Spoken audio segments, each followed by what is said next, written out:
All right, Kyle T. Mosley here with the man himself, Mr. John J. Hendrix. How you doing, bud? I'm good, man. Thanks for having me. Man, good to see you. Yeah, finally. All right, we got the Saints News Network team here. John, how was the second day of practice for the Saints? Yeah, look, I think it went really well. I mean, obviously they moved outdoors today, and so obviously the big focal point is Taysom Hill taking the reps again. You know, one of the things that you got to read into, we kind of cautioned on Saints News in one of the articles and columns, was let's not read too much into it because we're 2 days at camp, and that's all we've heard from guys like Malcolm Jenkins, Cam Jordan. So anything that we assume now is way too premature.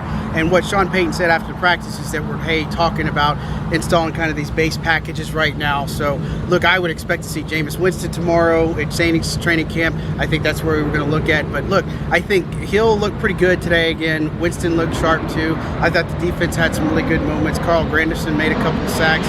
I had seen them operate more out of the nickel today. So C.J. Gardner-Johnson was there.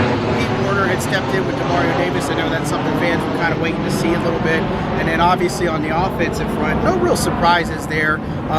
You know, you got Traquan Smith, Deontay Harris lining up in the slot, and Marquez Callaway. So overall, real good session of camp. A lot of things that we saw today. Well, good.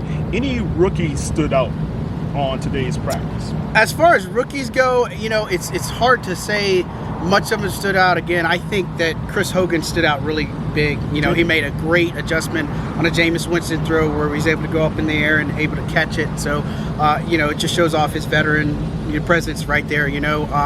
Warner, I didn't see too much out of. Peyton Turner, I can tell you the impressions of him to no Passignon. Man, they have got some really lengthy pass rushers. I guess you could say that's great. Length and strength is what I would say. Yeah. And so I really was impressed with him. You know, Warner is a guy that looks pretty well put together. Paulson Adebo's another one. Man, this guy's tall. Yes. He looks really tall. So I really hope he can put it together. You know, they've been rolling with Patrick Robinson and opposite of Marshawn Lattimore. Obviously, there can be some concerns there, you know, with him potentially facing league discipline. But as far as the rookie class, Ian Book made some pretty good throws today. I thought that, you know, he was good. And as far as other rookies, Nolan Cooney was handling the punt duties today. He had some good moments, but he was very inconsistent. You know, Blake Killican is probably the guy that you want to obviously do, but they were operating where running from the 5 and then going up in 5-yard increments. But, you know, he had some times where he shined, some times where he just didn't do too well. Okay, well, good. Well, look, guys, you can follow us on Saints News Network at getsaintsnews.com. John Hendrix is going to have his day 2 observations for you. You can read it there. Follow us. John, how can they follow you on the World Wide Web? Yep, just go to Twitter at John J. Hendrix. Definitely check us out at Saints.media and Saints News on Facebook. And look, we'll have lots of information. Day 1 observations are already up there.